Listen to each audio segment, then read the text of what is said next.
Oi, turma, bem-vindos à nossa terceira unidade da disciplina Direitos Humanos. Nós encerramos a unidade anterior falando sobre os dois pactos internacionais firmados a partir de um projeto elaborado pela Assembleia Geral das Nações Unidas. A ideia inicial era que um tratado, junto da Declaração Universal, fosse elaborado, mas por questão da complexidade dos debates, isso não foi possível em 1948, e depois as disputas ideológicas fizeram ter um tratado com as obrigações negativas dos direitos da primeira dimensão, as liberdades civis e políticas, e outro com as prestações e obrigações positivas, aquele da interferência do Estado na atividade, portanto, os direitos econômicos, sociais e culturais. Nessa unidade a gente falará sobre o sistema de proteção, o que tem dentro desses tratados, mas também o que se complementa em entidades regionais.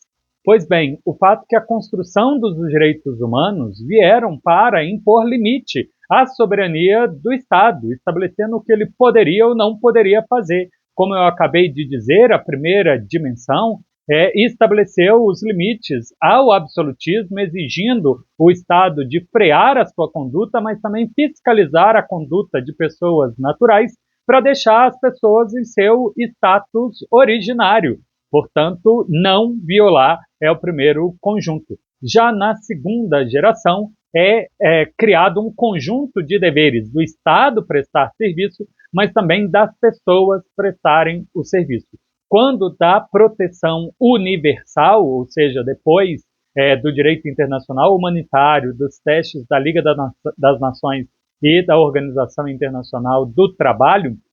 ficou pelo menos prometido, claramente prometido entre todos os estados que se reuniram no pós-Segunda Guerra, há um conjunto de obrigações, o de respeitar os direitos das pessoas, proteger para que pessoas não violem umas às outras, prestar ou realizar alguns direitos, portanto, tendo que transformar a realidade, e se o Estado é o responsável pelo dano, ele tem a obrigação de reparar.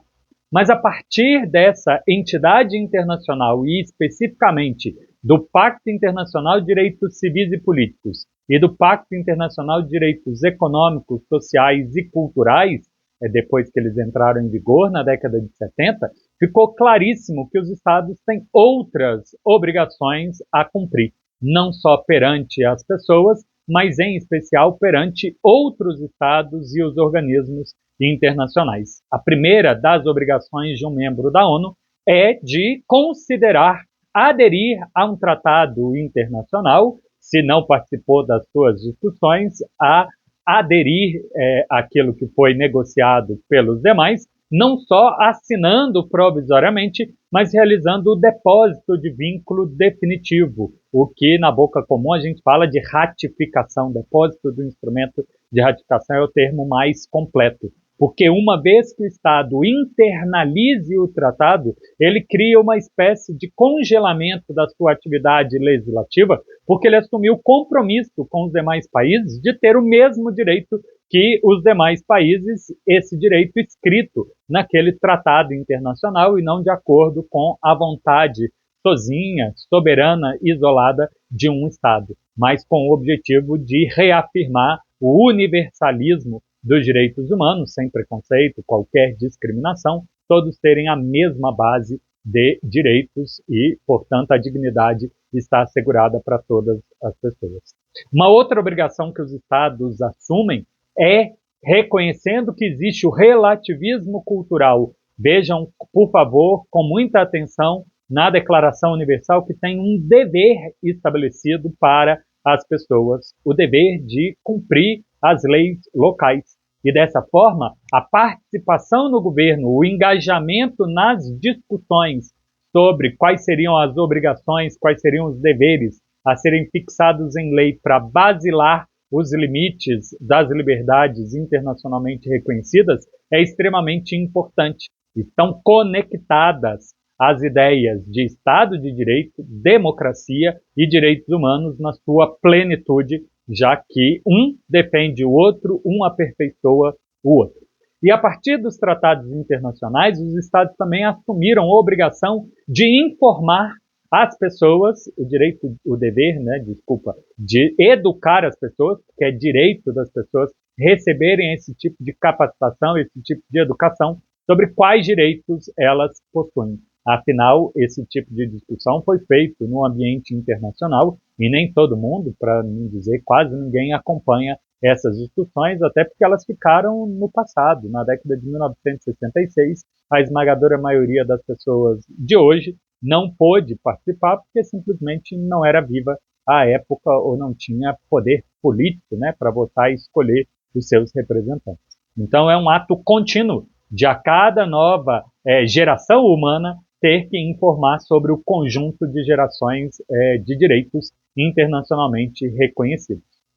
E uma outra obrigação que os Estados passaram a assumir também no século XX é o de prestar contas, de informar para os demais Estados o que eles estão fazendo internamente, o que, se houve violação, estão transformando a realidade para evitar que ela volte a acontecer. Portanto, dentro do Sistema Universal de Proteção dos Direitos Humanos, os Estados elaboram relatórios, documentos a serem entregues aos comitês criados nos diferentes tratados para facilitar o trabalho desses comitês produzir um relatório universal divulgado anualmente ou ainda com edições extraordinárias sempre que for necessário para descrever a realidade. Não como uma forma de punição direta, de responsabilização com multa ou obrigação de reparação, porque o comitê é apenas um órgão consultivo que está ali à disposição para ajudar a esclarecer qual é a situação e ajudar os diferentes países a mudar a sua realidade. Então, esse relatório é quase que como uma lista de maus exemplos,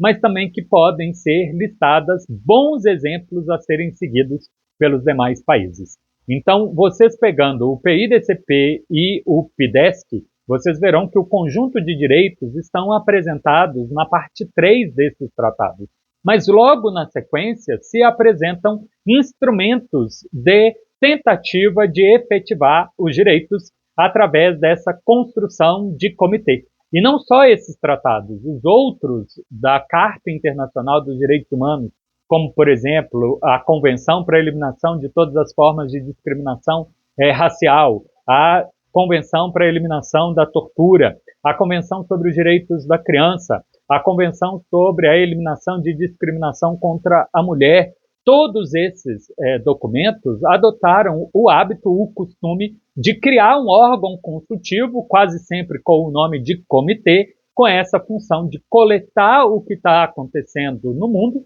Infelizmente, são poucas pessoas a fazer isso, por mais que eles contem com assessores e outros funcionários bancados pelo conjunto de países, eles dependem muito dos relatórios que cada estado tem a obrigação de entregar para esse comitê produzir o relatório internacional. Verifiquem no material de apoio, mas também diretamente no tratado, o artigo que fala sobre a existência do comitê. No caso do PIDCP, é o artigo 28, que ali, no seu 28.1, parágrafo 1º, estabelece esse colegiado de 18 membros a serem eleitos pela Assembleia das Partes, no parágrafo 2º, para desempenhar as funções que estejam a seguinte, nos demais artigos. E deixa claro no parágrafo 3º que os eleitos não terão qualquer obrigação para com os governos dos seus respectivos países. Eles não são porta-vozes do governo. Eles estão ali pela sua capacidade moral, pelo seu conhecimento em temas de direitos humanos e, de preferência, a sua experiência jurídica, as 3 exigências que estão listadas como necessárias para alguém ser eleita, descritas no artigo 28, parágrafo 2º. Mais adiante, ainda no PIDCP, Pacto Internacional de Direitos Civis e Políticos, vocês encontram no artigo 40 a obrigação dos estados de ter que entregar esses relatórios anuais sobre a situação interna dentro do seu país nesse último ano, do que aconteceu, o que ele tentou aperfeiçoar, que correções ele promoveu, que tipo de proteções para que pessoas não violem outras pessoas ele fez. Lanço aqui o desafio de vocês encontrarem esses artigos equivalentes no Pacto Internacional de Direitos Econômicos sociais e culturais. O comitê está ali para produzir esses relatórios anuais, porém, ele também trabalha mediante provocação. Quando ele age sozinho, a gente usa uma expressão em latim chamada ex officio. Tem isso escrito no material de apoio 3A, na sua lâmina 8. Tá? E dali ele tem essa responsabilidade de já coletando as informações e observar o que acontece no mundo, que defender de alguma forma, cumprindo esse papel de expertise para produzir o relatório em temas de proteção das liberdades civis e políticas. Mas também admite que esse comitê, que fica ali no escritório, que fica ali na agência da ONU, né, o Conselho de Direitos Humanos e o Conselho Econômico, Social e Cultural, também receber petições, tanto indivíduos quanto governos, países, podem entregar para o comitê uma notícia, uma informação sobre violação dos direitos humanos e compete, é função desse comitê analisar se a situação é grave o suficiente para incluir no relatório. Se o caso for representativo de múltiplas violações e o comitê quiser coletar mais informações, ele pode abrir um procedimento de investigação com os 18 membros se deslocando para o local onde essas violações estão acontecendo, ou então contratando peritos para realizar um relatório, né, um inquérito que vão documentar, que vão registrar informações, ouvindo das testemunhas, coletando documentos, o que quer que seja, que vão enriquecer a capacidade do comitê de responder anualmente com a sua função de defesa dos direitos humanos. A gente segue nesse tema, mas complementando com proteções regionais na próxima aula. Até daqui a pouco.